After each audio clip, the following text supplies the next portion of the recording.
Assalamualaikum teman-teman, balik lagi bersama kami di Cerita Hantu. Kali ini saya akan bercerita tentang rumah bekas tumbal ya. Sebelum cerita kita mulai, alangkah baiknya tekan tombol subscribe, like, and comment. Semoga channel saya ke depannya lebih baik. Oke, langsung disimak.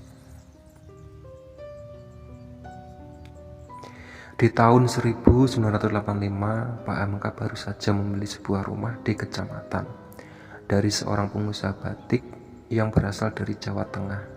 Ia memutuskan pindah ke sana dari komplek perumahan sebelumnya karena sang istri lebih dekat tempat kerja sang istri. Pak Hamka sendiri memiliki sebuah toko mebel di kecamatan. Dibutuhkan waktu sekitar 30 menit dari kecamatan untuk sampai di tempat usahanya. Di hari kepindahan, Pak Hamka baru saja menyadari bahwa rumah mereka berdempetan dengan sebuah rumah kosong. Dari sana sebenarnya sudah merasakan hawa gelap, namun diabaikan. Semoga tidak mengganggu batinnya. Terik matahari berhasil membuat peluh membanjiri tubuh. Siang itu Pak Hamka absen membuka toko karena mengawasi sebuah renovasi rumah di hari pertama. Ia memadut para tukang, memberi arahan, memperbaiki bagian-bagian rumah yang sedikit mengalami kerusakan. Bahkan di beberapa bagian dilakukan pengecoran untuk memperkuat pondasi. Pak Hamka, tolong kesini Pak, teriak salah seorang tukang. Pak Hamka segera menghampiri ke sumber suara. Di sana ada 3 atau 4 tukang terlihat mengerumuni sesuatu. Ada apa, Pak? Matanya terbelalak mendapati salah seorang tukang memegang sesuatu yang diletakkan di atas kain lusuh. Tulang-tulang itu berukuran kecil, bahkan sebagian terlihat tak utuh. Diduga tulang-tulang tersebut milik seorang bayi. Kok bisa ada ini? Tadi nemunya di mana, Pak? Salah seorang tukang menunjukkan ke arah bawah tembok yang sudah digali, di mana tembok itu adalah tembok yang berdempetan dengan rumah kosong. Ya sudah, tolong bantu saya membungkus tulang bayi ini. Nanti kita kuburkan secara layak di pemakaman sana. Nggih, Pak. Mulai dari situ muncul sedikit kekhawatiran, namun Pak Hamka berharap ini hanya sebuah kebetulan. Waktu makan malam tiba, Bu Nuri istri Pak Hamka terlihat sibuk menyiapkan makanan yang akan disajikan di meja. Dik, tadi para tukang nemu tulang belulang bayi di pojok sana, ucap Pak Hamka tiba-tiba. Bu Nuri menghentikan kesibukannya. Astagfirullah, terus gimana Mas? Mungkin itu bayi yang dikubur pemilik rumah terdahulu, tapi nggak bakalan ada apa-apa kan Mas? Pak Hamka terdiam sejenak, lalu memaksakan seolah senyum. Insya Allah, ya semoga nggak ada apa-apa. Tapi tolong jangan beritahukan ini pada anak-anak, nanti mereka takut. Bu Nuri mengangguk. Tak lama kemudian, kedua putrinya datang menghampiri meja makan. Duduk. Pak Hamka membuka mata perlahan dan menajamkan pendengaran. Duk. Sekali lagi ia mendengarnya, sesuatu memukul keras tembok rumah. Duk. Langkahnya pun semakin terhenti di ruang tamu, tepat di depan tembok bekas galian lubang. Dugaannya tempat suara tersebut memang berasal dari rumah kosong. Pak Hamka memandang tembok lekat-lekat, mencoba berkomunikasi secara batin dengan apa yang ada di baliknya. Siapa kamu? Suara pukulan di balik tembok itu berhenti. Tiba-tiba terdengar suara tawa yang berat menggema dari sana. Siapa kamu? Kenapa kamu memukul-mukul tembok rumah saya? Lagi-lagi hanya ada suara tawa menggelegar seolah mengejek. Merasa diacuhkan, Pak Hamka mulai melafalkan doa-doa yang mengakibatkan suara tersebut berhenti dan berubah menjadi suara geraman. Pak Hamka merasakan intensitas aura jahat yang meningkat dari sana. Wah! Kali ini makhluk itu memukul tembok lebih keras dari sebelumnya. sehingga membuat Pak Hamka mundur beberapa langkah.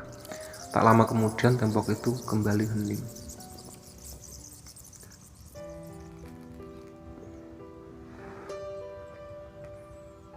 Selama 3 bulan proses renovasi untungnya tak menemui kendala yang berarti. Tidak bukan karena memang tak ada yang mengganggu, tapi Pak Hamka lebih waspada dengan menghalau segala gangguan, meski gangguan itu kecil. Suatu hari Lia, putri kedua Pak Hamka, tiba-tiba demam. Pagi-pagi buta Pak Hamka langsung mengantarkan Lia berobat ke klinik terdekat. Sedang Bu Nuri menyiapkan sarapan dan melakukan pekerjaan rumah seperti biasa sebelum berangkat mengajar.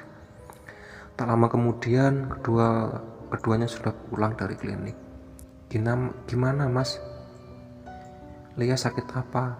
Cuma demam biasa, disuruh nggak masuk dulu selama 3 hari sama dokternya. Ya udah, nanti saya izin ke sekolah, ujar Bu Nuri kemudian. Sebagai catatan, Bu Nuri adalah seorang guru SD, di mana kedua putrinya juga disekolahkan di tempat yang sama dengan mengajar. Bu Nuri dipindah tugasnya ke Jawa dari Pulau tak lama setelah 3 putrinya pertamanya terlahirkan. Nggak apa-apa ya Nduk, di rumah berdua sama Mbok Darmi. Lia mengangguk lemas. Sebenarnya Bu Nuri tidak tega harus meninggalkan anaknya pergi bekerja saat sedang sakit begini. Tapi gimana lagi, pekerjaannya tak bisa ditinggalkan begitu saja. Nanti pas jam istirahat tak tengongin ke rumah ya Nduk ya.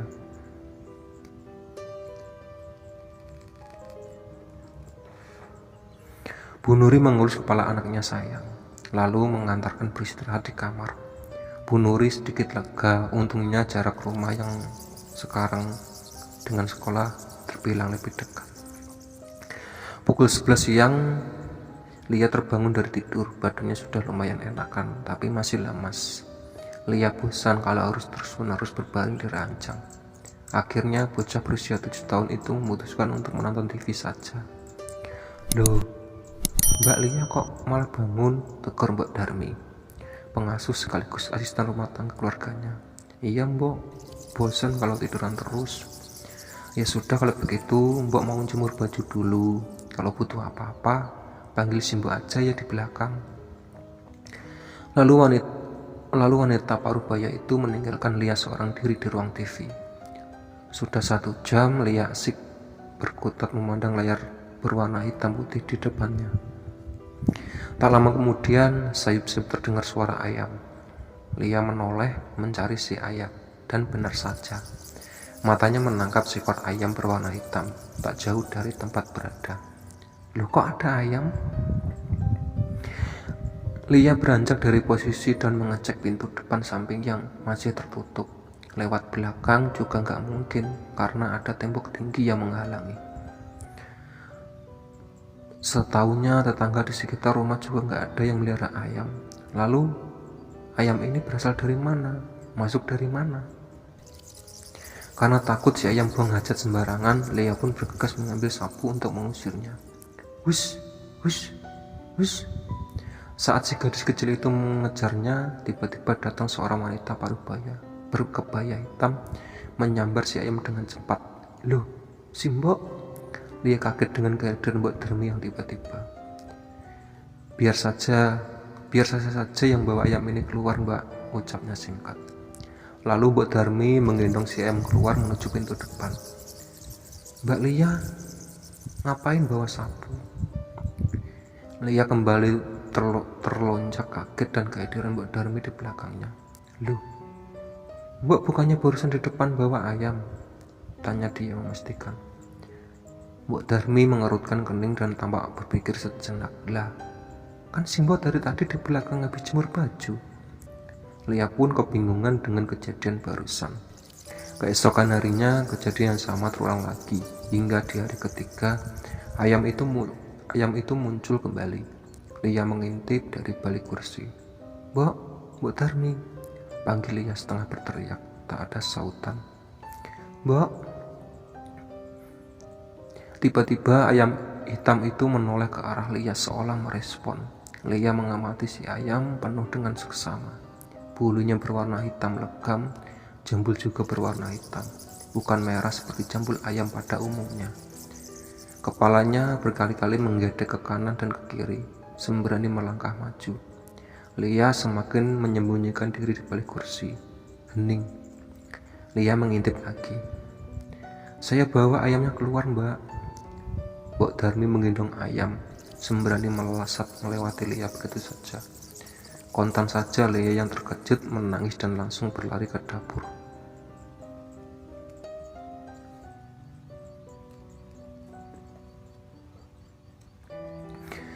Minggu sore tampak sekumpulan anak bermain bola di samping rumah Pak Angka. Lebih tepatnya di depan pelataran rumah kosong. Baik anak laki-laki dan perempuan berbaur jadi satu. Tiba-tiba bola ditendang kencang oleh seorang anak hingga melesat ke arah rumah kosong. Mereka pun saling berpandangan. "Johan, ambil bolanya. Kamu kan yang gagal menangkapnya." "Gak mau, kamu yang nendang kencang ya, kamu yang harus ambil," tunjuk Johan pada Jody, saudara kembarnya. Mereka pun ribut dan saling tunjuk siapa yang harus ambil bola. Akhirnya Tika, putri pertama Pak Angka, berdiri dari posisi penonton. Ia pun menghampiri biar enggak keributan. Udah, tak ambil aja, ribut banget," tegas Tika. "Siapa yang mau ambil?" tanya si Johan. "Loh ya, kalian lah, kan kalian yang main bola." Mereka semua terdiam. "Ya sudahlah, biar aku yang ambil," tawar Tika tiba-tiba. Nita temannya langsung memegang lengan Tika untuk mencegatnya. "Jangan Tik, jangan ke sana." "Emang kenapa? Itu Nita membisik telinga Tika. "Rumah itu angker." Tika mengerutkan kening. Sudah hampir setengah tahun ia menempati sebelah rumah kosong, namun tak mendapati keganjilan apapun dari sana. "Masa sih?" "Iya, apalagi banyak orang yang sering lihat kaki buntung di sana," bising Nita sambil teriak ke arah bola yang menghilang di samping rumah kosong. Tidak berdecak. "Nggak mungkin lah, lagian ini kan masih terang kok, masa iya ada setan?" "Ya sudah, terserah kamu saja." Tika pun mulai berjalan seorang diri ke arah rumah kosong, sembari sedikit memikirkan ucapan Nita. Kini ia sudah sampai di rumah itu, di mana rumah sekitarnya ditumbuhi rumput gajah yang tingginya sudah hampir selutut. Rumput-rumput tersebut benar-benar menghalangi penglihatan. Akhirnya Tika memutuskan memungut sebuah ranting panjang, di mana ranting tersebut akan digunakan untuk menyibak-nyibakkan rumput agar lebih mudah menemukan bola. Hingga pandangan mata menangkap sebuah objek berwarna kuning menyembul di balik rerumputan. "Nah, itu bolanya." Tika berjalan ke arah rumah. Saat akan mengambil, matanya menangkap objek yang lain, dan jantungnya berdegup kencang manakala kornea matanya menangkap sepasang kaki berdiri tegak di depan bola. Hanya saja itu sepasang kaki tanpa badan. Kaki buntung dari ujung jari hingga sendi kaki saja.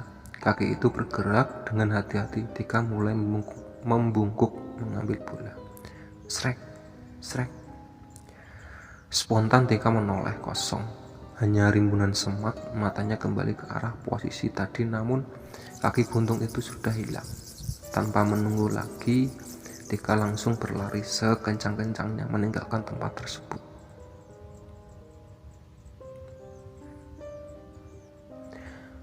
Pak Hamka terdiam mematung memandangi rumah kosong itu dari kejauhan. Matanya memincing mencoba menembus ke dalam. Bertanya-tanya misteri apa yang tersembunyi di baliknya. Dari mata batin ia hanya melihat sekumpulan makhluk-makhluk tak kasat mata, tingkah menengah berseliweran. Seperti apa yang terdapat pada tempat tak berpenghuni biasa. Tapi kenapa auranya terasa jahat dan pekat sekali. Sekilas tercium bau anyir, hanya saja tertutup dengan bau-bau lain, seperti aroma menyan berbaur dengan wangi melati yang menyengat entahlah. Yang jadi masalah, energi negatif dari rumah kosong itu sering berseliweran juga ke rumah, hingga mengakibatkan gesekan energi yang cukup kuat antar dimensi. Hal itu membuat hawa rumah menjadi panas. Tak jarang kedua putrinya juga terkena imbas. Tika dan Lia jadi sering-sering sakitan, padahal Pak Hamka hampir setiap hari membersihkan energi negatif itu dari rumah. Bahkan sekarang ia jadi jarang ke masjid, karena lebih memilih mengajak keluarga kecilnya berjamaah di rumah saja. Awal mula kekhawatiran muncul ketika ia mendapati laporan dari Lia anak keduanya tentang kemunculan Ayam dan Mbok Darmi yang jadi dua. Setelah kejadian itu, demamnya makin menjadi karena ada energi negatif yang masih menempel pada Lia. Mau tak mau, Pak Hamka meruat Lia tiap malam dengan membacakan ayat kursi 7 kali lalu ditiupkan ke ubun-ubunnya. Masalah kedua muncul setelah Tika juga melapor melihat kaki buntung di belakang rumah kosong. Malamnya Tika kirap-kirap sawan atau istilah ketakutan, dan selalu terbayang-bayang melihat kaki buntung itu. Belum lagi yang katanya Mbok Darmi sering diganggu dengan kejadian perkakas yang tiba-tiba hilang atau berpindah tempat. Tak hanya Mbok Darmi, tapi seisi rumah juga pernah dikerjai dengan hal serupa. Pak Hamka kok ngelamun sendiri di sini? Awas kesambet loh, tegur Pak Tejo, salah satu warga komplek. Enggak Pak, cuma lagi ngamatin rumah kosong sebelah saya. Pak Tejo melihat rumah yang ditunjuk Pak Hamka, begidik ngeri. Ih, emang rumah itu singgup Pak alias angker? Oh iya, ya maklum Pak, namanya juga rumah kosong, jawab Pak Hamka mengulas senyum. Bapak nggak takut apa? Nggak pernah diganggu apa-apa gitu? Pak Hamka menggeleng pura-pura tak tahu. Gini Pak Hamka, bukannya saya mau menakut-nakuti atau gimana. Ini supaya lebih berhati-hati saja. Pak Tejo kembali melanjutkan ceritanya. Jadi gini, rumah itu lebih dari 10 tahun nggak ditempatin. Warga sering melihat penampakan di sini. Oh iya Pak. Ada yang pernah melihat kaki buntung di belakang atau di pekarangan rumah. Ada yang melihat pocong. Pernah nih Bu Isma itu loh Pak, penjual gorengan yang rumahnya ada di belakang rumah Pak MK. Malam-malam melihat seorang bapak tua yang ngerokok di teras rumah kosong sendirian. Dikira memang orang pikun karena perawakannya sudah tua sekali. Pas mau saya samperin, hilang. Orang-orang juga sering melihat wanita berpakaian putih tampak berjalan mondar-mandir di balik jendela.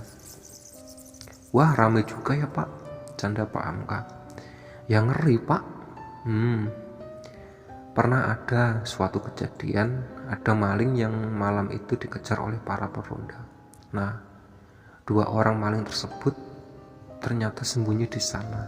Tak ada seorang pun yang tahu. Pagi-pagi mereka berdua ditemukan bergeletak begitu saja di rumah kosong. Terus saat ditemukan kondisi mereka cukup menyedihkan. Salah satunya bibirnya miring, membeletot ke kanan dan nggak bisa balik. Yang satunya nggak bisa lihat, tapi masih hidup. Ya hidup Pak. Lalu didatangkan orang pintar. Kata orang pintarnya memang mereka habis dikerjain si penunggu rumah. Kemudian disembunyikan kedua-duanya sama si orang pintar. Sebelum dibawa ke kantor polisi, kedua maling itu diinterogasi oleh warga. Mereka pun menceritakan saat bersembunyi di rumah kosong. Mereka mengalami hal-hal yang mengerikan. Puncaknya ada sesuatu yang tak kasat mata, menamparnya keras sekali. Nah, orang yang satu lagi langsung dicolok kedua matanya dengan sesuatu yang panas. Makanya nggak bisa lihat apa-apa. Pak Hamka hanya mengangguk mengerti mendengar cerita Pak Tejo. Iya, satu lagi. Kata yang sering lewat sini, mereka sering mendengar bayi menangis. Pak Hamka mengerutkan dahi.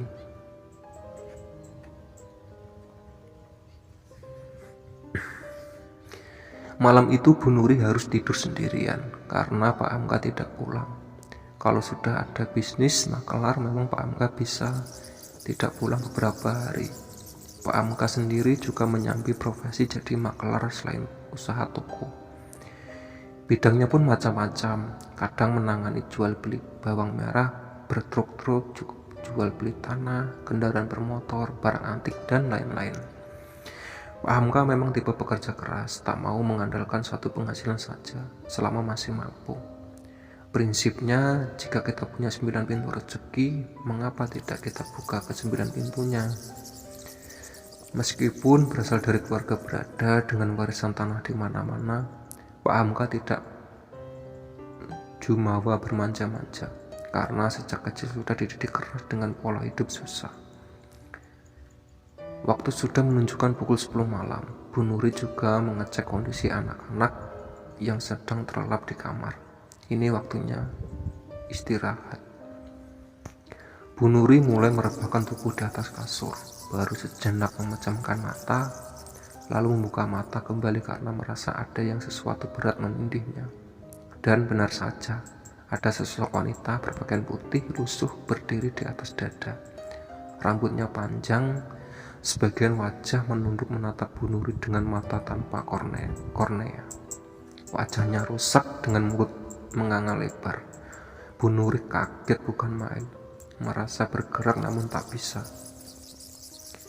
Bahwa ujung jari pun susah digerakkan.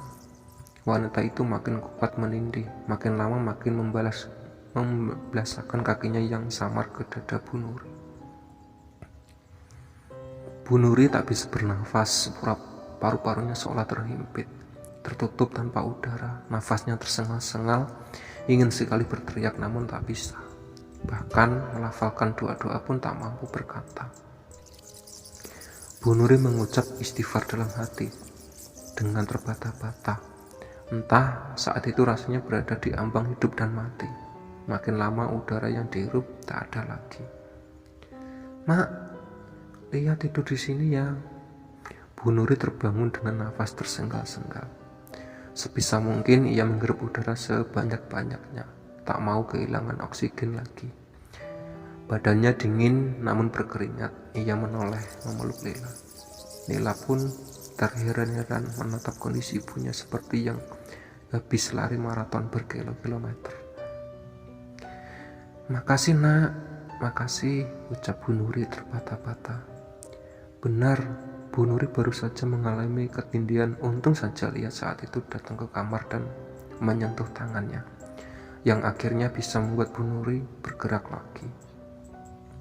Gerimis hujan terdengar turun, tetesan airnya berdetik jatuh ke atap rumah, menghasilkan irama ritme di sekitarnya. Udah menjadi semakin dingin, berhasil menyeruak masuk ke dalam rumah. Kebersamaan dengan Ibu Nuri kembali harus berhadapan dengan sosok wanita berwajah rusak. Kali ini wanita itu jongkok dan semakin mendekatkan wajah. Dari mulutnya yang menganga keluar lendir hitam dengan bau menyengat. Lagi dadanya dihimpit kuat-kuat. Rongga paru-paru terasa tak dapat dilewati oksigen. Bu Nuri berjuang sekuat tenaga untuk bergerak. Rasa takut semakin membuat makhluk itu menjadi kuat. Bu Nuri tak mampu terucap istighfar. Hanya satu kata yang berhasil digenggamkan dengan susah payah. Allah, Allah, Allah. Lafaz itu berhasil membuat jari telunjuknya bergerak. Bu Nuri terjaga dengan napas tak beraturan. Ini sudah yang beberapa kali ia tindakan sosok wanita itu. Tiap suaminya tidak tidur di rumah, Pak Hamka selalu menyarankan untuk berwudu sebelum tidur. Jangan sampai lupa berdoa. Tapi namanya juga manusia, lupa pernah mengingkapinya. Di saat lengah seperti ini, Bu Nuri pasti mengalami ketindihan, dan makhluk yang mandinya selalu sama, sosok wanita berwajah rusak. Mas, gimana ini? Aku sering ketindihan wanita berwajah rusak itu. Stres aku lama-lama, ngajar sampai gak bisa konsen. Keluh Bu Nuri pada suaminya. Matanya berkaca-kaca. Pak Hamka memandang istrinya yang tak tega, bukan tak pernah berbuat apa-apa. Pak Hamka sendiri susah menemukan keberadaan wanita berwajah rusak itu. Tiap berada di rumah, dicari, bahkan dipancing pun sosok itu tak berani menampakkan diri. Tapi kenapa malah mengganggu istrinya terus-menerus? Pak Hamka mulai kesal. 3 minggu setelahnya Pak Angga kembali pamit tidak pulang selama 2 hari karena harus pergi kulak barang mebel di daerah Jepara. Bu Nuri sedikit khawatir karena itu berarti dia harus tidur sendiri lagi di malam itu. Tapi Pak Angga berusaha menenangkan. Jangan khawatir, tidak akan terjadi apa-apa.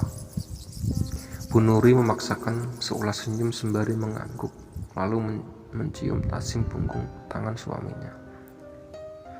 Malam hari menjadi lembab dan dingin karena bekas hujan yang baru saja berhenti. Awan mendung yang tadinya menutupi pelan-pelan menyinar, membiarkan bulan terlihat penuh, tak menghalangi sinarnya. Di saat yang sama, Mbak Hamka terlihat menahan sesuatu yang dengan kedua tangan tepat di depan kamarnya. Ia kemudian menyeret sesuatu kasat mata untuk menjauh. Wanita berwajah rusak itu mencoba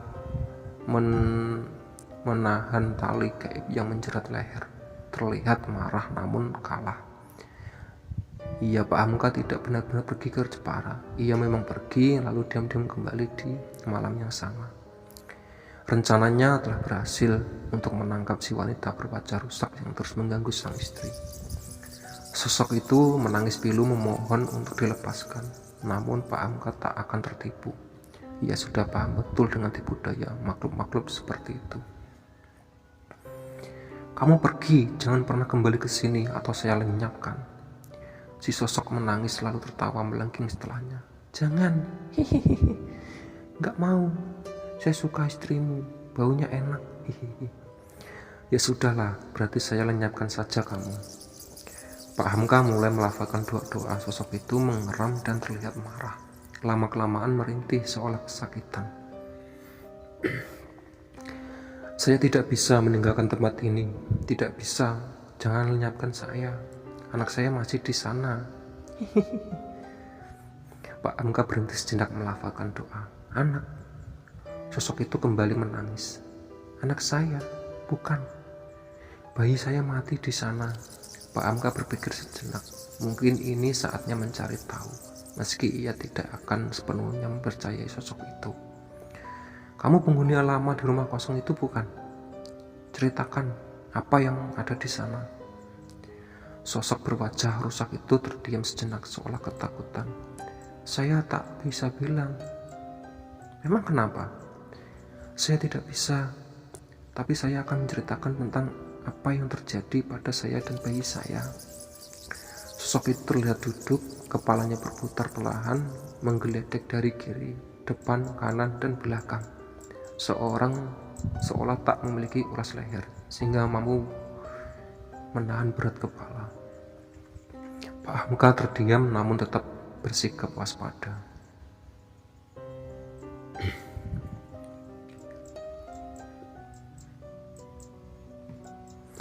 Namaku Dini, usiaku masih terbilang muda 19 tahun, namun aku sudah terjun di dunia hitam, dunia pelacuran. Orang tuaku meninggal dalam kecelakaan saat aku masih kecil, di usia 14 tahun. Paman dan bibiku sendiri menjualku kepada orang germo di kota, demi menutupi hutang-hutang.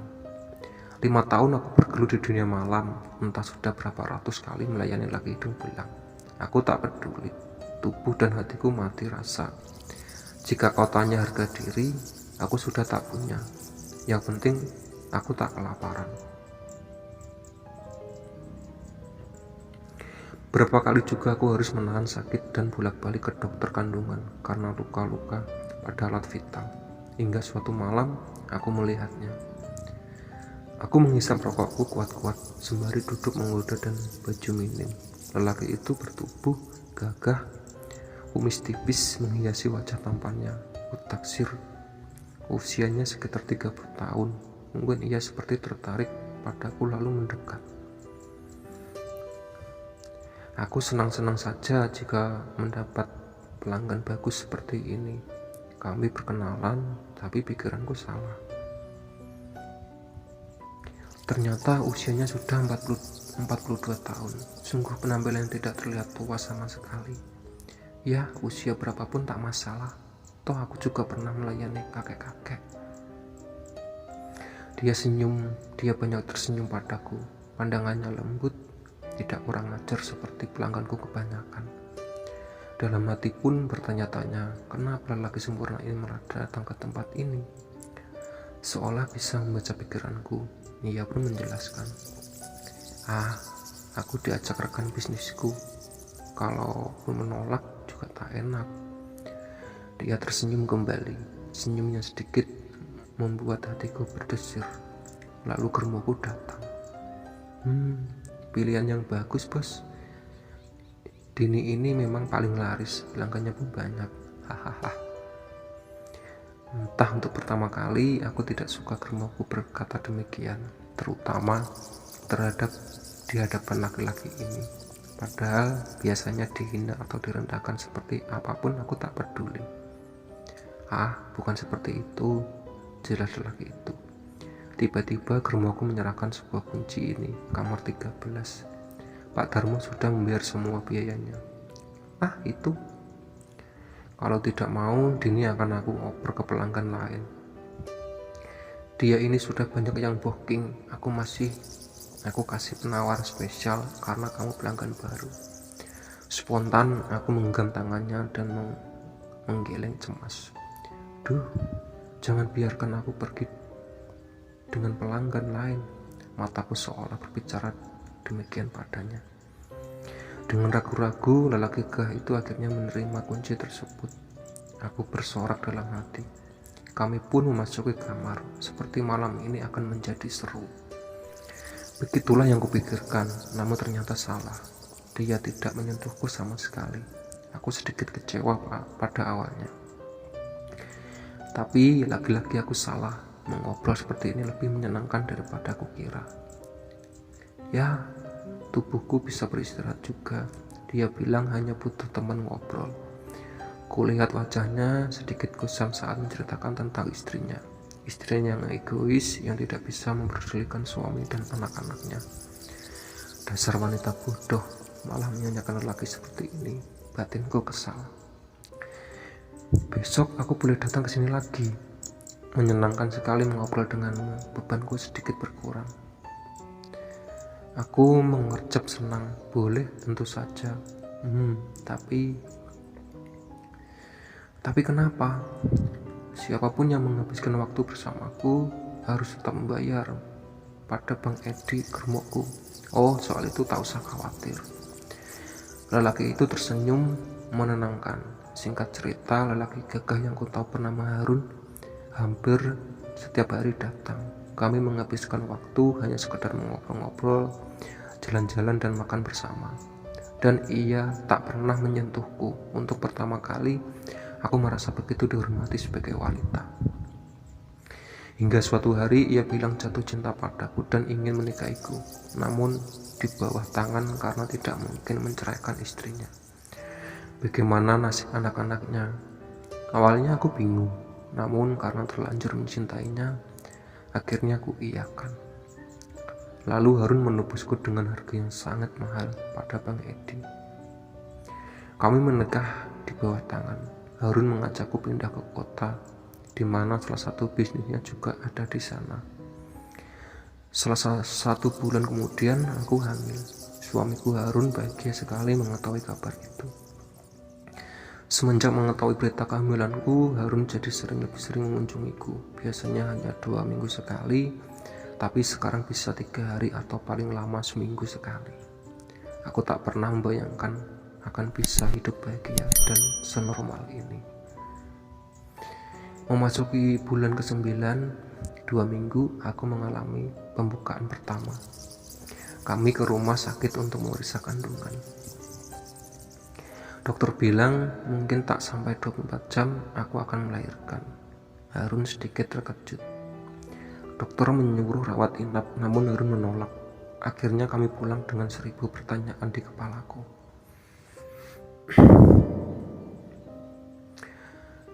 Saat sampai di rumah, ia menyuruh pembantu kami mengemasi barang-barangku untuk persiapan kelahiran. Kulihat dia menuju ke pesawat telepon dan menelepon seorang. Aku tak bisa mendengar jelas apa yang dibicarakan. Karena tiba-tiba saja kesakitan merasakan kontraksi. Mobil kami melaju menuju keluar kota. Aku terdiam, tak ingin melontarkan pertanyaan. Melihat ekspresi suamiku yang juga lebih banyak diam. Tibalah kami di sebuah rumah yang ada di pinggiran kota. Waktu itu kecamatan, belum sepadat sekarang. Rumahnya cukup besar dan memiliki pekarangan yang luas. Di sekelilingi ditumbuhi pohon mahoni yang cukup rindang. "Ini di mana, Mas?" tanyaku saat menuruni mobil. "Kamu akan melahirkan di sini," jawabnya singkat. Seraya menyuruh supir mengangkat seluruh barangku dari bagasi. Di depan rumah ternyata kami sudah disambut beberapa orang. 2 orang yang berperawakan ibu-ibu dan 3 orang lelaki bertubuh besar seperti preman. Salah satunya yang memiliki penampilan seperti dukun, memakai baju hitam melonggar dengan ikat kepala berwarna senada. Aku semakin curiga. Malamnya aku mengalami kontraksi yang sangat hebat. Lebih dari kontraksi sebelum-sebelumnya. Seorang ibu yang kutaksir dukun bayi mulai memeriksaku. "Sudah waktunya," ucapnya pada Harun. Aku menjerit kesakitan dan menahan tangan suamiku. "Mas, tolong temani, jangan tinggalkan aku sendiri." "Kamu tak sendirian, ada Mbok Ijah dan Bu Yuyun yang menangani," ucapnya singkat. Sekilas aku melihat senyum tipis yang mengerikan di bibirnya. Harun melepas paksa tanganku dari tangannya. Aku menjerit, pikiranku berkecamuk jadi satu antara rasa sakit dan bingung. Entahlah, aku harus fokus melahirkan anak ini dengan selamat. Tibalah saat yang ditunggu-tunggu. Aku berhasil melahirkan bayi perempuan dengan selamat. Di sisa-sisa tenagaku, Mbok Ijah datang mendekat dan menunjukkan bayinya yang cantik. "Lihatlah sepuas-puasnya sebelum aku membersihkan," ucap Mbok Ijah misterius. Aku mengerutkan kening sejenak, lalu kembali memandang anakku penuh sayang. Tak lama kemudian Mbok Ijah mengambil anakku. Aku tak bisa berbuat apa-apa karena tubuhku terasa sangat lemah. Samar-samar kulihat bayi perempuanku dibersihkan dan dimandikan dengan air bertabur bunga, lalu dibungkus dengan kain berwarna merah.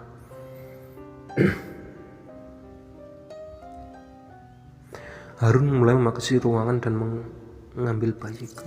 Dia memandangku sekilas, lalu keluar bersama Mbok Ijah dan Bu Yuyun, meninggalkan begitu saja. Aku benar-benar merasa aneh.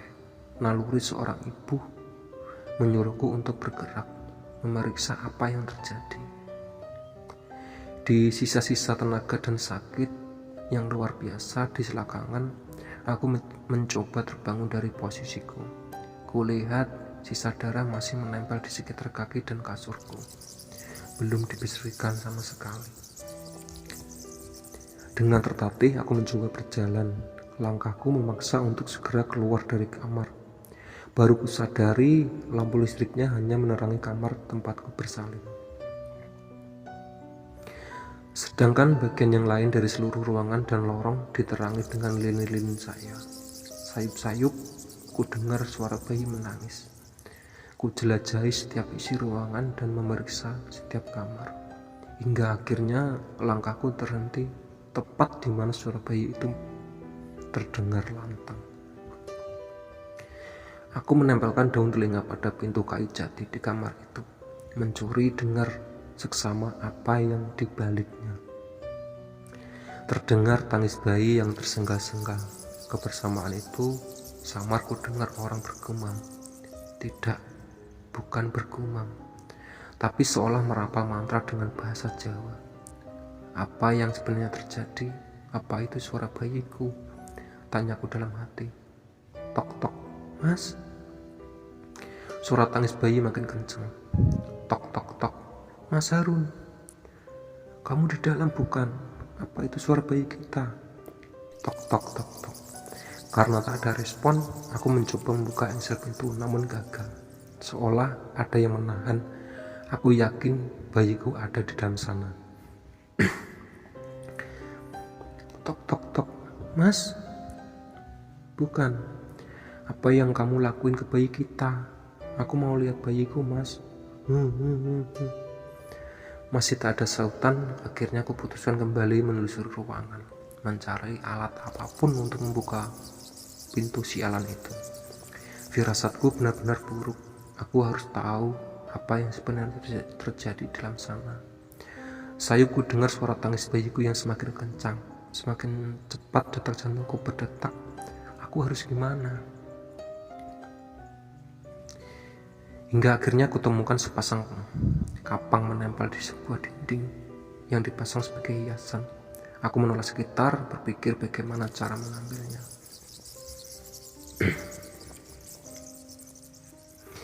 Hingga akhirnya mataku tertuju pada sebuah meja. Ku geser dan ku dorong meja itu hingga mendekati dinding dengan hiasan kapak. Susah payah aku menaikinya. Aku sedikit berjinjit karena posisi yang cukup tinggi. Ku abaikan rasa sakit di kedua selangkangan. Akhirnya aku bisa menggapainya, meskipun kapak itu harus hampir terlepas dari genggaman dan hampir mengenai jari kakiku. Lagi ku paksa langkah kakiku meski tertatih. Tanpa menunggu, sontak ku ayunkan kapak ke gagang pintu. Ku ayunkan beberapa kali sekuat tenaga hingga gagang itu hancur dan engselnya terjatuh ke tanah. Ku jatuhkan kapak, lalu ku dorong tubuhku dengan mudah. Semudah itu pintu terbuka. Namun beberapa tangan langsung menahanku.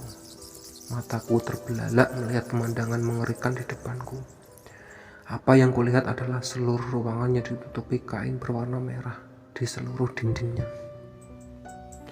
Salah satu tembok tergantung sebuah kepala kerbau hitam bertanduk besar lengkap dengan sebuah meja yang dimana di atasnya ditaruh dupa, pot, menyan, keris, bunga, dan lain-lain. Kamar ini sebuah kamar ritual. Bayiku diletakkan di atas pelepah daun pisang, di atas sebuah batu berbentuk balok, seperti batu persembahan. Di dekatnya kulihat seorang pria parubaya berpakaian hitam merampalkan sesuatu dari mulutnya. Di sebelah laki itu berdiri suamiku sendiri, Harun, memegang sebuah parang sembari menatap lekat bayi kami. Apa yang kau lakukan dengan parang itu? Aku memberontak, berteriak berusaha melepaskan diri. Namun yang memegangiku dua lelaki bertubuh besar. Tenagaku kalah dengan mereka. Ya, mereka adalah preman yang tadi siang menyambutku. Harun menyerahkan parang pada lelaki berbaju hitam itu. Lelaki yang kuduga adalah seorang dukun mulai mengangkat parang. Tepat di belakangnya kulihat bayangan tinggi hitam besar sekali hingga tingginya mencapai batas atas rumah. Aku mendongak. Semua terjadi begitu cepat. Parang itu terayun membelah leher bayiku dengan mudah. Kepalanya menggelinding tepat di bawah kakiku. Tubuh kecilnya sempat menggelincang sepersekian detik hingga tak bergerak lagi. Darah mengucur perlahan keluar dari nadi leher kecil yang terputus itu. Aku berteriak, meraung, berharap semua yang kusaksikan ini hanyalah mimpi. Kulihat Harun menempelkan telapak tangan pada darah bayi yang masih mengalir. Ia pun mengusapkan darah itu ke wajahnya secara perlahan. Aku tak mampu berkata apa-apa. Di saat yang sama, sesuatu bergejolak hebat dari lambung. Spontan keluarkan semua isi dalam perut. Lalu, apa yang kulihat kemudian adalah gelap seluruhnya.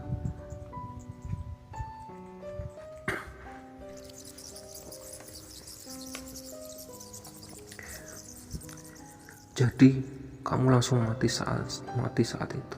Tanya Hamka kemudian. Belum. Lalu matinya kenapa? Depresi, lalu jantungku gantung diri. Lalu di mana Harun sekarang? Apa yang terjadi dengannya? Dia masih hidup? Tiba-tiba atmosfer seluruh ruangan turun hingga suhu terendah, dingin mengeram. Cari tahu aja sendiri. Sosok Dini pun berubah makin samar, kemudian menghilang. Pak Hamka menoleh ke sana kemari mencari keberadaannya. Sial, dia melarikan diri rupanya. Helanya kesal. Baiknya akan saya cari tahu sendiri. Paling tidak saya mendapat sedikit petunjuk, ucapnya pada diri sendiri. Sudah 1 bulan Bu Nuri akhirnya tak pernah ketindihan lagi. Namun bukan berarti gangguan yang lain ikut berhenti. Selain mendapat gangguan tak kasat mata, keluarga Pak Hamka sendiri merasa tak aman dengan lingkungan sekitar. Dikarenakan komplek perumahan Gang Arjuno saat itu sering terjadi pencurian serta preman-preman yang berkeliaran di kala malam. Pak Hamka pun memutuskan untuk membangun rumah di belakang toko mebel kecamatan. Namun pembangunan juga membutuhkan waktu yang tidak sebentar. Tidak mungkin juga membiarkan keluarganya terus-terusan hidup tak tenang. Satu alasan yang cukup kuat membuatnya mencari tahu tentang rumah kosong agar dapat memindahkan para penghuninya yang cukup mengganggu di sekitar. Tapi bukan perkara mudah, tentu saja Pak Hamka tak mampu mengatasi sendiri. Ia butuh bantuan. Di suatu sore Pak Hamka bertemu dengan seorang teman. Teman itu datang dari sebuah perjalanan. Teman yang bersedia memenuhi undangan Pak Hamka jauh-jauh hari sebelumnya. Pak Hamka melambai pada seorang laki berusia hampir setengah abad yang tampak menenteng sebuah tas selempang hitam lusuh. Pak Rusdi namanya. Pak Hamka mengajaknya masuk ke sebuah warung kopi tak jauh dari rumah. "Ono apa maneh?" tanya Pak Rusdi di sela-sela menikmati isapan rokoknya. Tanpa asap mengepul di sekitar wajah Pak Hamka, namun ia terlihat tak terganggu sama sekali. "Butuh bantuanmu lah, gawe minda sing manggon nang sebelah omahku. Ganggu nemen soalnya."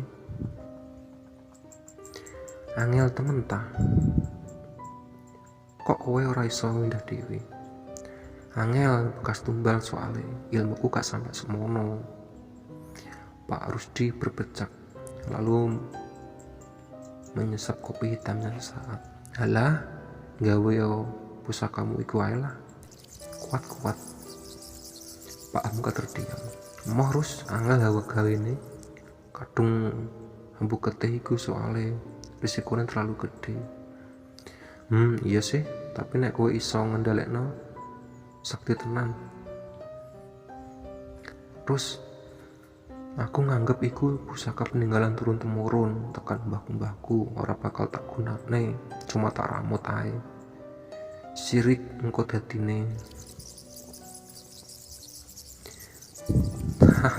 Iya, tak ewangi kowe kayak karo sapa ae.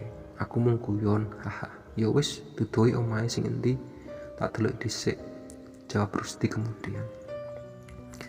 Pak Hamka hanya menyunggingkan sebelas senyum. Tak lama kemudian kedua sampai di depan rumah kosong. Pak Rusdi tampak mendelik menatap rumah tersebut. "Cuk, kowe gak ngomong nek isine kayak ngene?" umpat Rusdi kemudian. "Apa Rus? Ambune anyir nemen. Duh, omah iki wis ngentekne tumbal piro sih? Bayi tok janem." "Lho, langsung weruh tumbal bayi nih kowe?" "Ya weruh, sing tak trawange setan apa sing mangan tumbal iki?" Rusdi memejamkan mata sejenak. 5 menit kemudian ia kembali membuka kelopak mata dan menghela nafas panjang. "Golek panggon sing penak, nggih omong-omongan, Ham." "Ya wes, ayo langsung mlebu nang omahku ae." Ujung mata Rusdi tampak melirik sesuatu. "Aja balik nang warkop mang ya." "Gak popo." Hamka yang tampak mengerti maksud Rusdi mengajak temannya kembali ke warkop. Setelah sampai di warung kopi, Hamka dan Rusdi memilih meja di sisi pojok. Suasana warkop yang merangkap jadi warteg itu tampak terlihat lebih sepi dari sebelumnya. Mungkin karena senja makin menenggelamkan diri bersiap digantikan petang. Rusdi kembali menggunggamkan sesuatu. "Wis aman, enggak ono sing nguping." Hamka tersenyum tipis. Ia sendiri juga menyadari sosok tak kasat mata yang tersedari dari tadi mengikuti mereka. Sosok berwujud seperti tuyul namun berwajah tua yang ada di belakang kita memang sudah tak tampak lagi. Rusdi mulai menceritakan apa yang dilihatnya tadi ketika meraga Sukma. "Ngene Ham, aku durung ketemu karo raja Demete iki, mang sing mangan tumbal. Ndelik koyoke. Durung maneh dicegati karo kanca-kancane. tambah kangelan aku. Iki kudu nemu wadai demit sik nang kono, dikubur nang jero omah kosong iku. Masalahe aku gak weruh panggon pastine. Bengi iki aku tak ngelakoni ben nemu cara nemu wadai. Nek butuh apa-apa ngomong aku tak usah nangin tone. Rusdi mengangguk pelan. Iya golek aku iki ae. Pak Rusdi memberitahukan apa yang harus dicarikan Pak Hamka. Pak Rusdi dan Pak Hamka adalah teman seperguruan. Pak Rusdi dibilang orang pintar, namun bukan yang berilmu hitam.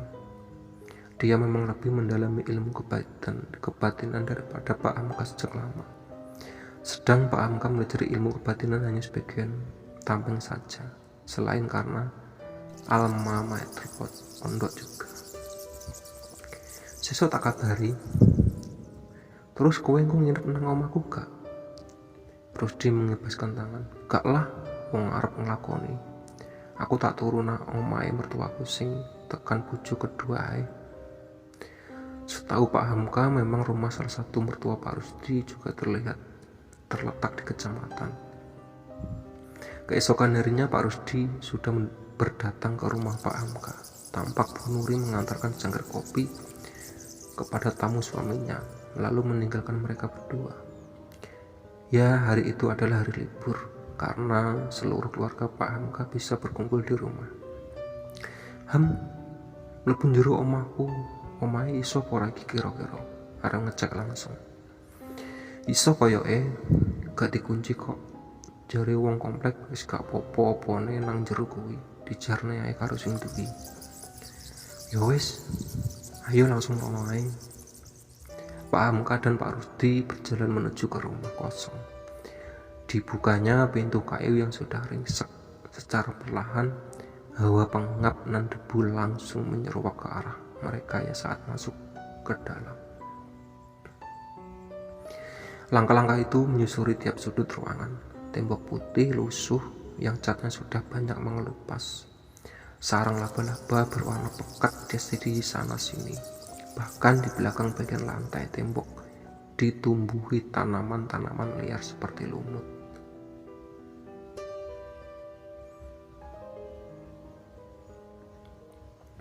Suasana masih siang, namun terlihat lebih gelap dibanding rumah itu. Hawa dingin dan panas berubah tak menentu, seolah saling bertabrakan. Banyak mata-mata yang memandang tajam keduanya. Beberapa di antaranya seolah sudah bersiap-siap untuk menyerang, namun tertahan karena mempertimbangkan keberadaan khatam yang menyertai mereka. Hingga langkah Pak Rusdi berhenti sebuah ruangan yang cukup besar di antara ruangan lain. Di sisi-sisi dinding berapa kain berwarna merah yang menempel. Sebagian besar terlihat sobek tak beraturan. Iki ruangannya, ucap Pak Rusdi. Persis kayak sing tak ceritani Deni, saut Pak Hamka. Kowe ngerti toh? Yo iku lurus demit wadon sing mari kecekel aku wingi. Tak lama kemudian sebuah bayangan besar menghantam Pak Rusdi hingga terpental. Pak Hamka mundur sejauh bayangan dan mendekati posisi di mana Pak Rusdi berada. Cuk, ngajak gelut kowe. Terdengar suara tawa melengking. Setelahnya, sosok tinggi besar itu menampakkan diri. Ia berwujud kuntilanak berbaju merah namun setinggi atap. Mundur Ham, aku tok wae sing ngadep iki, ucap Pak Rusdi saat bangkit kembali. Sungguh di luar dugaan, niat mereka hanya untuk melihat kondisi, namun tiba-tiba mendapat serangan dadakan begini. Hamka mengamuk, namun tetap bersiaga jaga-jaga jika terjadi sesuatu di luar kendali. Selanjutnya Pak Rusdi mulai merapal sesuatu, bibirnya bergerak cepat, lalu melakukan gerakan silat di depan sesuatu tak kasat mata. Pertarungan sengit pun tak dapat dihindari. Hal itu hanya bisa dilihat orang yang memiliki kemampuan mata batin. Bahkan Pak Hamka sampai mundur keluar ruangan hanya mengamati. Bulir-bulir keringat mulai mengalir membasahi dahi Pak Rusdi. Terus, kowe gak popo? Tanya Pak Hamka setengah berteriak. Pak Rusdi melambaikan tangan memberi kode baik-baik saja. Entah bagaimana dan apa. Setelahnya ia meramalkan mantra dan melakukan gerakan tangan melakukan sesuatu. Kuntilanak merah itu bertubuh tinggi itu tiba-tiba lenyap begitu saja. Cuk, malah belayu, padahal kurang sidik maneh dan iso kecekel. Pak Hamka berjalan cepat menghampiri Pak Rusdi. Piye Rus? Kuwi mangta rajane Demite. Awale yo tak kira kuwi rajane, ternyata uga kuwi mang yo iso disebut patihe. Rajane betik gak gelem ngetok blas sancen. Mangkane kudu nglakoni ben ketemu posisine. Pak Hamka menepuk pundak teman perlahan. Ya wis Rus, ayo ndang metu, paling gak wis dimulai ngerti kene iki piye selanjutane. Pak Hamka mengamati kondisi di sekitar. Situasi yang sangat tidak menguntungkan jika mereka diserang tiba-tiba, diserang lagi, mengingat kondisi Rusdi yang sudah kehabisan energi. Pak Hamka sendiri juga tidak mampu menghadapi makhluk sebanyak ini sendirian. Yo, jawab Rusdi kemudian.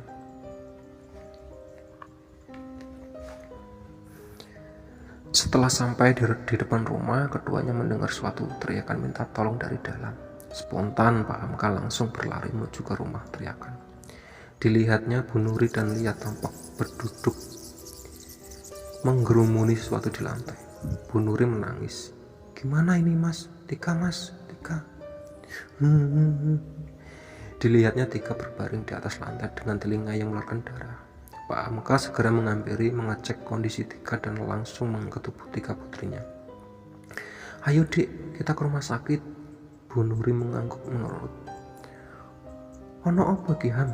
Loh, awakmu? Tanya Pak Rusdi yang ikut menghampiri.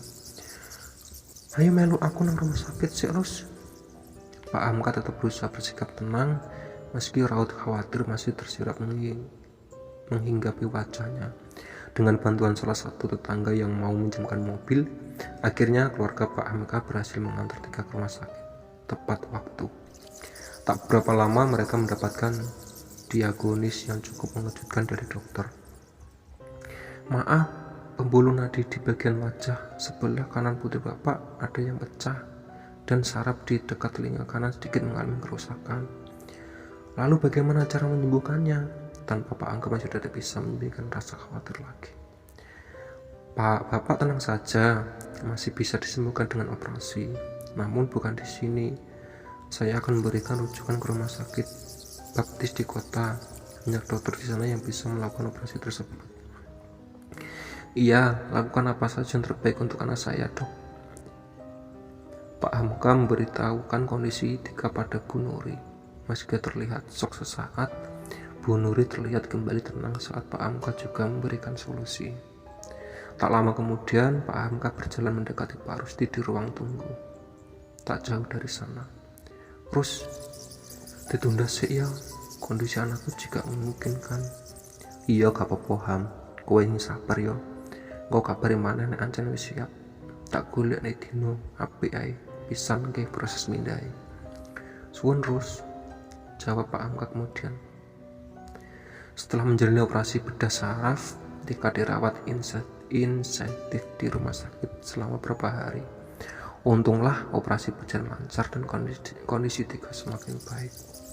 Namun hasil dari operasi tersebut menimbulkan bekas lain di wajah. Tim dokter pun menyarankan operasi plastik untuk menutupi bekas tersebut, di mana jika dilakukan akan benar-benar kelihatan jelas cacatnya. Di zaman itu memang jarang sekali ditemui dokter operasi plastik. Untungnya satu-satu dokter bedah plastik yang ada di wilayah kota terdapat di rumah sakit baptis juga.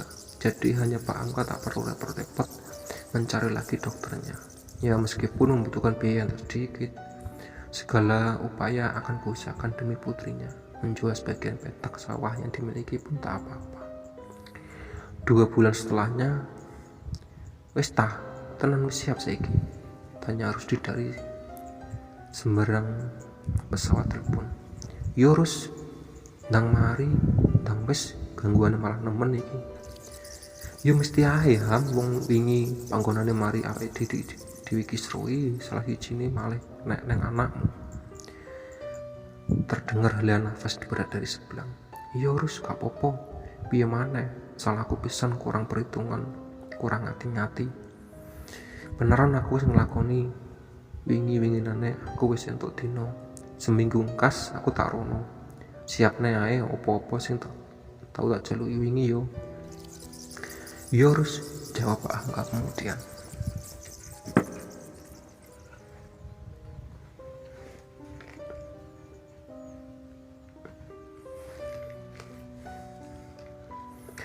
Satu minggu setelahnya, tepatnya hari Kamis malam Jumat Legi, Pak Rusdi sudah mampir ke kediaman Pak Hamka.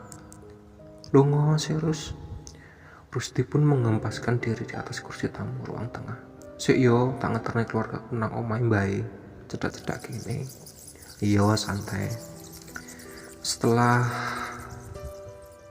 Sesaat setelah Pak Hamka meninggalkan Pak Rusdi sendirian, ia merasakan tensi suhu ruangan menjadi rendah.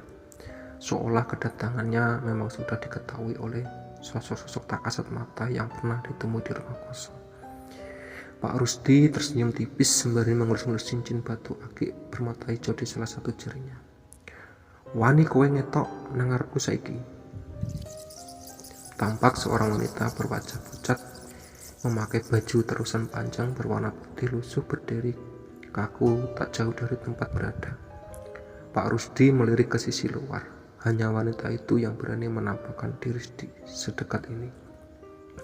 Sedang sosok-sosok lainnya menatapnya dari kejauhan saja. Kamu yang namanya Dini, wanita yang pernah diceritakan Hamka. Wanita itu menunduk lalu mengangguk. Apa maumu? Jangan usir kami, biarkan kami tetap di sini. Ora iso, lawang kalian sudah mengganggu kesana kemari, masa tak biarin. Itu urusan kami, ini rumah kami, bantah Dini. Saya kasih peringatan sekali lagi, sebagian kalian segera pindah di tempat yang jarang ada manusianya. Kalau saya pindah atau kalian pindah sendiri, kalau sampai saya yang pindah, tak lempar kalian ke Segoro Kidul, Laut Selatan. Mau? Kertak Pak Rusdi. Dini mengeram. Di sini tempat tinggal kami. Kamu tidak berhak mengusir. Lagi pula, kamu hanya manusia rendah. Mana bisa menghadapi sing bawa rekso yang punya tempat ini? Ya sudah, lihat saja nanti. Samar-samar keberadaan di sini sudah tak terlihat lagi. Tak terasa siang hari begitu cepat terlewati berganti senja.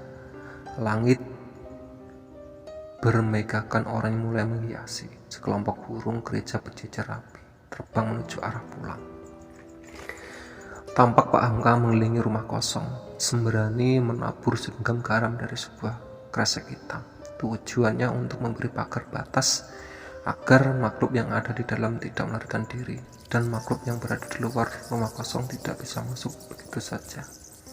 Kebetulan komplek perumahan sedang sepi saat itu, jadi tak ada yang akan menanyakan macam-macam apa yang dilakukannya. Ngawi tibar isa ya toh? Tanya Pak Hamka setelah menabur garam, lalu menghampiri Pak Rusdi. Iya.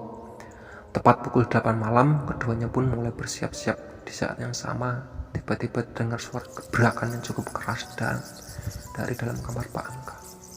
Tak terlalu esek Rus. Pak Hamka membuka pintu kamar. Ternyata salah satu pintu lemari jatinya terbuka. Tampak sesuatu yang dibungkus kain mori bergeletak di lantai, dan Pak Hamka pun mengambilnya. Di dalamnya ada keris, sebuah keris hitam berukuran yang sedang bergetar hebat. Pak Hamka merampalkan doa, lalu keris itu diam. Ia pun kembali meletakkan ke dalam lemari. Saat berbalik dan akan keluar kamar, benda itu keluar dan terjatuh lagi. Pak Hamka mengembalikan sekali lagi, hingga sebanyak 3 kali.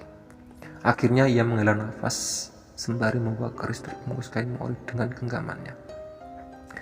Aku nggawa iki gak apa-apa, ket mau metu terus njeluk metu.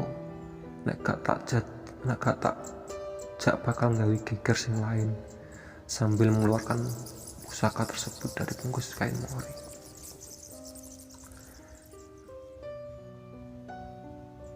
Loh, iku sing endi?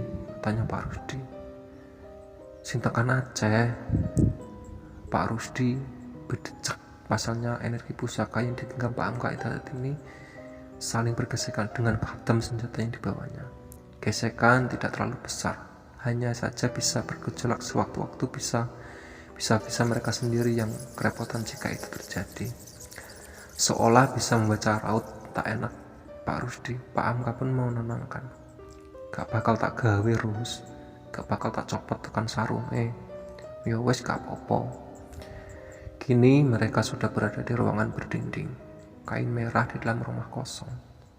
Pak Hamka meletakkan sebuah petromak di tengah-tengah ruangan sebagai penerangan. Suasana dalam rumah begitu hening dan dingin. Pak Rusdi mengeluarkan barang-barang persiapan dari dalam tas, mengeluarkan seikat tali putih dan menyerahkan pada Pak Hamka. Iki taline nak lawang tekan ujung nak ujung, mbuh talian nang ndi ae, sing penting nyantol, pinta Pak Rusdi. Setelah persiapan selesai, Pak Rusdi berdiri bersemangat lalu memejamkan mata. Pak Hamka berdiri di belakangnya, melihat punggung Pak Rusdi, mengamati sekitar sambil berjaga-jaga. Pak Rusdi perlahan membuka mata batin. Angin dingin berembus pelan menerpa wajah. Diamati sekitar dia berada di tempat rumput-rumput ilalang. Di tengah lahan yang luas, di depannya berdiri rimbunan pohon mauni tinggi, membentuk sebuah hutan. Langit malam begitu kelam, tak menampakkan bulan apalagi bintang. Ini sisi dua lain. Ia pun mulai melangkahkan kaki menuju ke dalam hutan. Hutan begitu hening, tak juga mendengar suara binatang. Pak Rusdi terus berjalan sesuai arahan bisikannya didengarnya. Entah sudah berapa lama ia berjalan, namun tak merasa melelahkan. Hingga akhirnya langkahnya terhenti di depan sebuah gua. Gua itu begitu pekat, tak gentar Pak Rusdi kembali masuk ke dalamnya. Meski tanpa penerangan, kornea matanya tetap mampu melihat dalam gelap. Di ujung gua, ia melihat sebuah sinar cahaya temaram. Semakin ia mendekat, semakin jelas bau anyir yang terhirup masuk ke saluran nafas. Begitu sampai, matanya sempat terbelalak. Bagaimana tidak? Di dalamnya terdapat puluhan atau mungkin ratusan bayi berdarah-darah, bergeletak begitu saja. Bayi-bayi itu masih bergerak-gerak meski dalam kondisi mengenaskan. Ada yang kepalanya terputus, sebelah tangan atau kakinya hilang, separuh badannya hancur dan lain sebagainya. Bahkan ada yang masih dalam kondisi bayi teragan atau bayi keguguran, seperti segumpal daging atau kondisi tubuh yang belum sempurna. Perlahan Pak Rusdi melangkah dengan hati-hati, melewati kumpulan bayi bergeletak itu. Suara tangisnya mampu memekakkan telinga. Jadi ini bayi tunggal itu.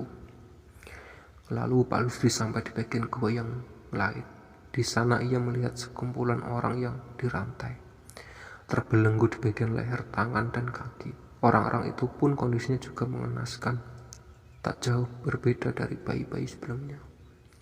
Di sana terdapat sebuah singgasana batu yang sangat besar, berdiri sosok makhluk yang begitu mengerikan. Makhluk itu berkepala kerbau, lengan dengan tanduk hitam yang kokoh, bertubuh manusia. Sosoknya berperawakan laki-laki, badannya tinggi dan kekar, bertelanjang, namun tak memiliki alat kelamin.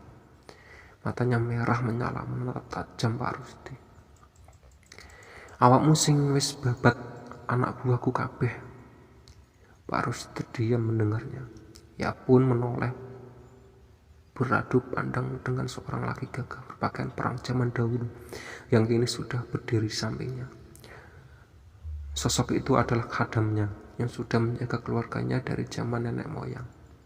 Rusdi mulai paham, pantas saja sedari tadi dia tak menemukan sosok gaib satupun. Rupanya kadam miliknya sudah menghabisi kroco-kroco penjaga gua makhluk berkepala kerbau ini. Pak Rusdi melepas sarung keris yang sedari tadi dipegangnya, lalu menantang makhluk gaib berkepala kerbau yang diketahui bernama Kebo Cemeng. Sorot mata merah itu semakin menyala. Ia pun kembali memanggil anak buahnya yang lain. Perhelatan berdarah tak dielakkan. Pak Rusdi bersama sang kadam mulai menyerang Kebo Cemeng beserta anak buahnya. Di alam nyata, Pak Hamka mulai resah menunggu sudah 3 jam. Pak Rusdi belum membuka mata. Dilihatnya bulir-bulir keringat meneteskan melewati dahi dan wajah Pak Rusdi. Padahal kondisi ruangan begitu dingin, bahkan semakin membeku, seolah berada di puncak pegunungan di malam hari. Tiba-tiba sesuatu berusaha menggebrak pintu ruangan. Pintu pun terbuka dengan sendirinya. Pak Hamka terbalik. Kuntilanak merah setinggi atap rumah kembali menampakkan dirinya. Berusaha masuk namun terhalang tali putih yang terikat.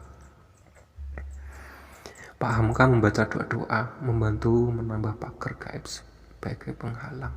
Namun sepertinya kuntilanak merah itu sangat murka. Kekuatannya terlebih sangat besar bagi Pak Hamka. Entah sampai berapa lama ia mampu menahan serangan sang kuntilanak merah. Ilmu batinnya tak sekuat Pak Rusdi, yang mana masih keturunan asli dari kerajaan Mataram. Tiba-tiba keris yang diikat pinggang di balik punggung bergetar hebat, lalu jatuh dari tempatnya berada. Sesuatu perlahan keluar dari dalam sana. Sebuah kabut tebal yang kemudian berubah menjadi sosok ular raksasa yang memenuhi ruangan. Pak Hamka terkejut bukan main. Ular raksasa itu menganga, menunjukkan taring-taring besar yang tajam. Secepat kilat, ular itu melesat melewati Pak Hamka dan menerkam kuntilanak merah. Ular raksasa itu melilit ketat, menelan sang kuntilanak merah secara perlahan, seperti ular biasa yang sedang memangsa korbannya. Pak Hamka tak menyangka bahwa kuntilanak merah itu bisa dikalahkan dengan sangat mudah. Pantas saja Pak Rusdi tak cukup khawatir saat ia beserta pusaka tersebut. Setelah ular itu kembali mendekat Pak Hamka, mengelilingi kedua manusia tersebut, kepalanya besarnya mengendus Pak Rusdi lalu mengganti ke Pak Hamka. Kemudian Pak Hamka tak bergerak, hanya saja tetap membaca doa-doa. Tak lama kemudian si ular raksasa berubah menjadi kabut dan masuk kembali menjadi sebuah pusaka. Pak Rusdi bisa membalik keadaan meski tak mudah. Ia berhasil menangkap sang Kebo Cemeng. Pak Rusdi memejamkan mata, mengkonsentrasikan pikiran agar bisa kembali ke dunia manusia. Saat Pak Rusdi membuka pintu kembali mata, ia langsung berteriak pada Hamka, "Ham, cepat jumuin sarungnya kersiku." Tunjukkan pada sebuah sarung keris yang terbuat dari kayu berukir yang diletakkan di atas wadah yang sudah ditaburi bunga rupa. Pak Hamka yang masih dalam keadaan shock segera mengembalikan kesadaran, bergegas menyerangnya sarung itu keris tersebut pada tempatnya. Sambil merapalkan sebuah mantra, Pak Rusdi menarik suatu takasan mata dengan memasukkannya ke dalam sarung keris berukir. Oke ya, itu tadi cerita dari